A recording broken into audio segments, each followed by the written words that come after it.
ये जो वृक्ष आप देख रहे हैं, इसको जयपाल बोला जाता है।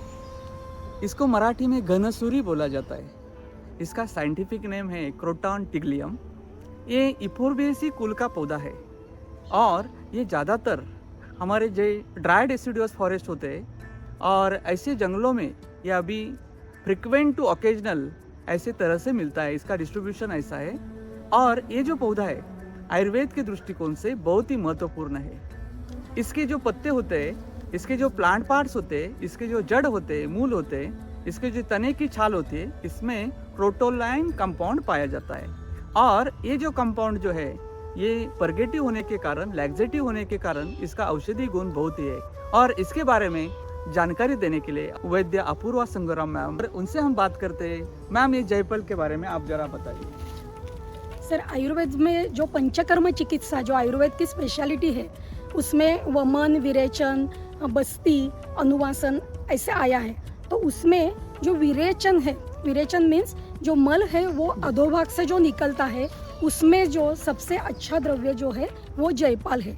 उसको हम जयपाल करके भी बोलते हैं। उसके बीज हम प्रयोग में लाते हैं और सबसे उसका महत्वपूर्ण उपयोग जो है वो उदर रोग, जिसको हम असाइटिस बोलते हैं, जैसे उदर में मीन्स हमारे एब्डोमिन में जो पानी का संचय होता है और पेट फूकता है, तो उसमें ये बहुत ही अच्छा काम करता है जयपाल।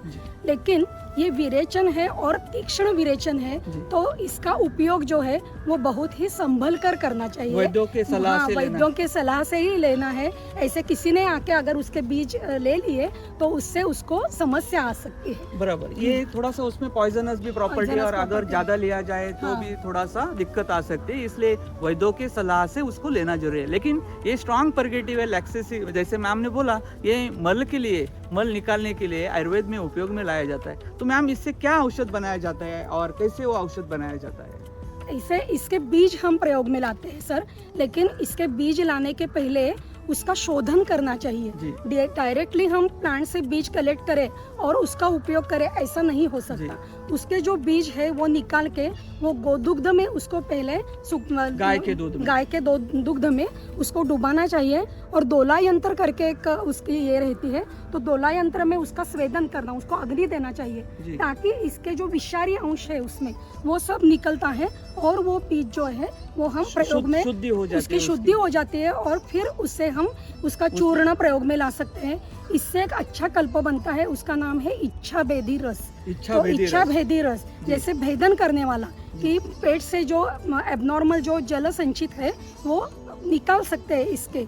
लेकिन अगर ये ज़्यादा क्वांटिटी में हो गया तो उससे डिहाइड्रेशन भी हो सकता है, तो वैद्यों की सलाह से ही हमें लेना चाहिए। क्रोटॉन टिग्लियम, जिसको जयपाल बोला जाता है, इसका सूत्र भी ग्रंथों में आया हुआ है। मैम, इसका सूत्र और इसके उपयोग में और थोड़ा बता दीजिए। हाँ, इसका जो सूत्र आया है, जैसे बोला अभी कि यह जलोदर मीन्स असाइटिस में उसका बहुत ही अच्छा प्रयोग आता है, तो ग्रंथ में भी इसका बहुत अच्छा सूत्र आया है। जयपालः कटुरुष्णस्य कृमिहारी विरेचनः दीपनः कफवातग्नो जलोदर विनाशनः। तो जलोदर बोला है, जैसे हमने कहा असाइटिस, तो जलोदर में इसका प्रयोग बोला है और उसका प्रयोग जो है कृमिहारी बोला है। ये जो वृक्ष है मैम, इसके जो बीज चाहिए आयुर्वेद के लिए या औषधि के लिए, वो मिल जाते हैं क्या? कैसे अभी मिलने कम हो रहे हैं क्या आप उसके बारे में बोलेंगे? कम, जयपाल बहुत ही कम मात्रा में सर अभी मिल रहा है, तो हमें बीज कलेक्ट करने के लिए उसका ज्यादा कंजर्वेशन करना चाहिए। इसका अगर बीज औषधि उपयोग में लाया जाता है तो बीज से ये इसका पौधा बनाया जाता है, इसका रोप बनाया जाता है। हम इसका, आप देखें पेड़ के आजू बाजू में आप देखेंगे तो इसको कोपाइस आ जाते हैं। यहाँ पे आप देख रहे हैं कि ये कोपाइस आया है और ये कोपाइस निकाल के भी हम रोप बना सकते हैं और ये जल्दी बढ़ने वाला वृक्ष प्रजाति है। इसके बीज काम में आते हैं, तो हम बीज या कोपाइस से उसका रोप बना के हम इसका कल्टीवेशन कर सकते हैं, क्योंकि ये बहुत ही महत्वपूर्ण औषधि है जो पेट साफ करने के लिए दवा में उपयोगी आती है। तो जरूर हम इसका संवर्धन करें, इसका कल्टीवेशन करें, उपयोग करें।